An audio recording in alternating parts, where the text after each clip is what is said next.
हरि ओम।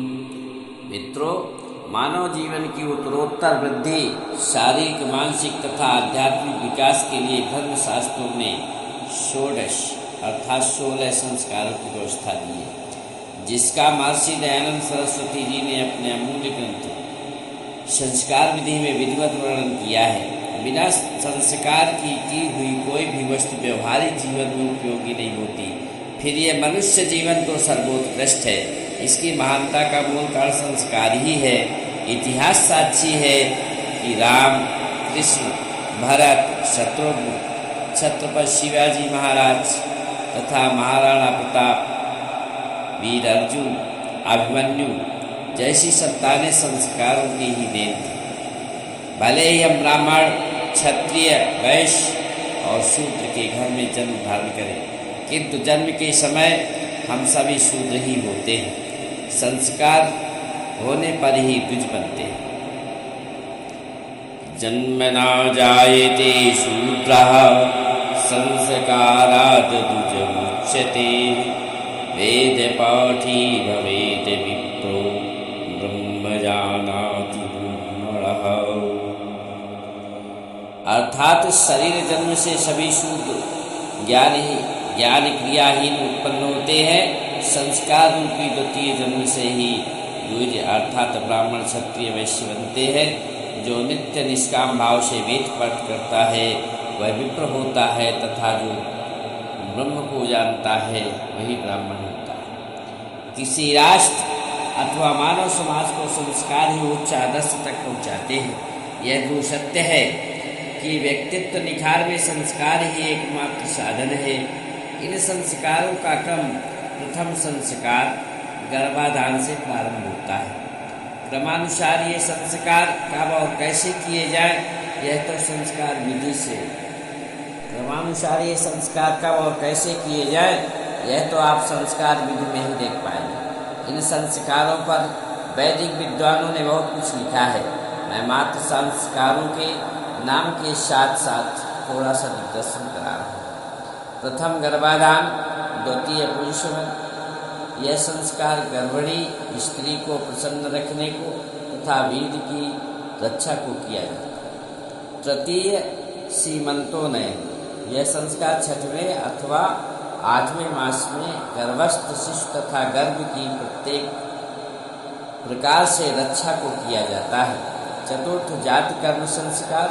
बालक के पैदा होने पर पिता शिशु की जीभ पर घृत और शहद मिलाकर सोने की श्लाका से जीभ पर ओम लिखे तथा दक्षिण कर्म पर अपना मुंह रखकर कहे, त्वम वेदोवशी, अर्थात तेरा पुत्राम वेद है, ज्ञानवान है। पंचम नामकरण। षष्ठम निष्क्रमण संस्कार। चौथे मास जब मन में प्रसन्नता हो तब बालक को बाहर लाकर वायु सेवन करावे। सप्तम अन्नप्राशन संस्कार। इसमें 6ठे मास में घृत शहद भात में मिलाकर बालक को खिलावे। अष्टम मुंडन संस्कार। नवम कर्णभेद। इस संस्कार में बालक के नासिका और कर्ण का छेदन करावे। दसम यज्ञोपवीत जनेऊ संस्कार। मानव जीवन की उन्नति हेतु ब्राह्मण, क्षत्रिय तथा वैश्य को समय अनुसार कराना चाहिए। एकादश वेदारंभ। यह संस्कार गुरुकुल या विद्यालय में प्रवेश करते समय होता है। द्वादश समावर्तन। यह संस्कार विद्यालय में पूर्व शिक्षा प्राप्त करके जब ब्रह्मचारी स्नातक बनकर घर को आता है तब संपन्न होता है। त्रयोदशः विवाह संस्कार। चतुर्दशा वानप्रस्थ। पंचदशा संन्यास और षोडशा अर्थात 16वां अंत्येष्टि। उपरोक्त संस्कारों में से हम लोग कुछ ही संस्कारों को करते हैं। जब तक इन संस्कारों का देशवासियों ने महत्व समझा तब तक हमारी संतानों का चारित्रिक, मानसिक तथा शारीरिक विकास होता रहा।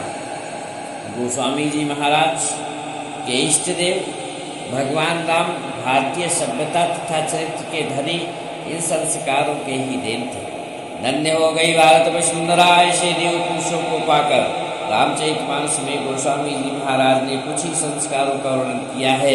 यद्यप भगवान राम तथा उनके भ्राताओं के सभी संस्कार संपन्न हुए होंगे। गोस्वामी तुलसीदास ने अपने काव्य में मुख्य संस्कारों का ही वर्णन किया है, जैसे नाम करन करय वशरु जानी, भूप बोली पठये मुनि ज्ञानी, चूड़ा कर्म कीन गुरु जाई, विप्रन गुण दक्षिणा बहु पाई, भय कुमार जब ही सब घाता, दीन जने गुरु पितु माता, गुरु गृह गए पढ़न रघुराई, अल्प काल विद्या सब आई, जस विवाह कै विधि स्तुति गाई, महामुनि ने सब करवाई। इन थोड़े से ही संस्कारों का उल्लेख करके गोस्वामी जी महाराज ने संस्कारों को जीवित रखने का भागीरथ प्रयत्न किया है। ओम नाम व्याधि की जय।